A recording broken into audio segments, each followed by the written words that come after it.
Então, Mark, como calibramos os métodos de datação?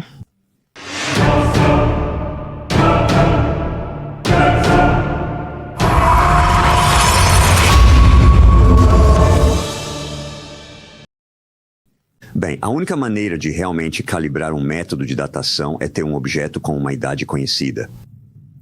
E isso é muito difícil quando lidamos com coisas que aparentemente têm milhões de anos, porque, como sabemos, a idade de algo... Mas você pode obter rochas de idade conhecida. Então, como obtemos uma rocha de idade conhecida? Bem, uma boa maneira é pegar uma amostra de rocha do domo de lava de uma erupção vulcânica que tem uma data conhecida. Então, há um relógio radiométrico chamado relógio de potássio-argônio. E o potássio decai em argônio com uma constante de tempo certa. É muito longa. É como 1,5 bilhão de anos aproximadamente. Mas o argônio é um gás inerte. E assim, quando a lava está derretida, o gás escapará, ele borbulhará para fora da lava derretida. Mas então, quando se solidifica em uma rocha sólida, o argônio fica preso. E dessa forma, o relógio de potássio-argônio começa a funcionar.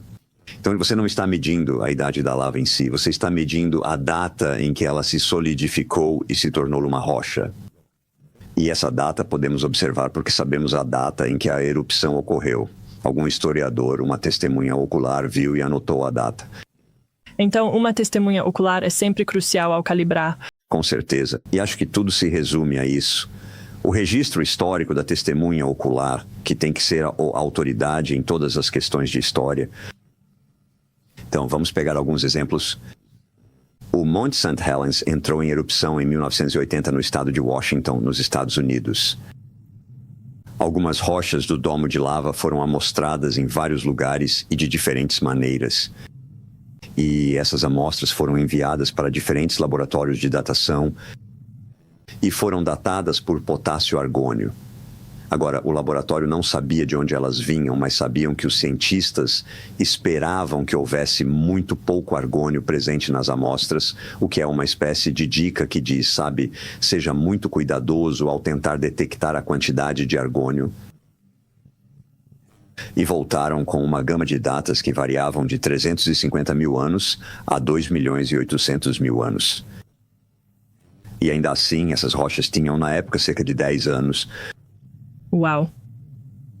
Então isso mostra que há, obviamente, um problema aqui, porque o potássio-argônio está dando datas falsas para rochas com uma idade conhecida.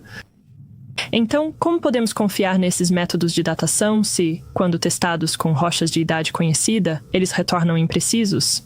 Como confiamos neles quando estão testando algo de idade desconhecida? Esse é um ponto muito bom. E esse é todo o problema, eu acredito. Veja, há muitas outras ilustrações onde esse tipo de coisa aconteceu. Na Nova Zelândia, há um vulcão chamado Monte Ngauruhoe. E aqueles de nós que podem ser fãs de O Senhor dos Anéis podem reconhecê-lo como a Montanha da Perdição. Mas esse vulcão entrou em erupção em 1954 e depois novamente no início dos anos 1970. Acho que foi em 1975, se não me engano. E rochas desses fluxos de lava, que eram fluxos de lava distintos, foram mais uma vez datadas usando potássio-argônio e as datas estavam completamente erradas. As rochas tinham apenas algumas décadas, mas mais uma vez voltaram com idades de muitos milhões de anos claramente incorretas. E não são apenas esses exemplos. Há no Havaí, por exemplo, Kilauea é um vulcão que, na verdade, tem entrado em erupção no passado relativamente recente. Houve uma grande erupção há cerca de 200 anos. Rochas do domo de lava lá foram datadas em milhões de anos novamente. E Hualalai é outro exemplo no Havaí. E assim a lista continua. Então, quando procuramos uma rocha de idade conhecida, descobrimos que os métodos de datação não se sustentam. No mínimo, eles deveriam voltar e dizer que há uma quantidade indetectável de argônio nesta amostra. Então, deve ser muito jovem, além da capacidade do nosso método de datação.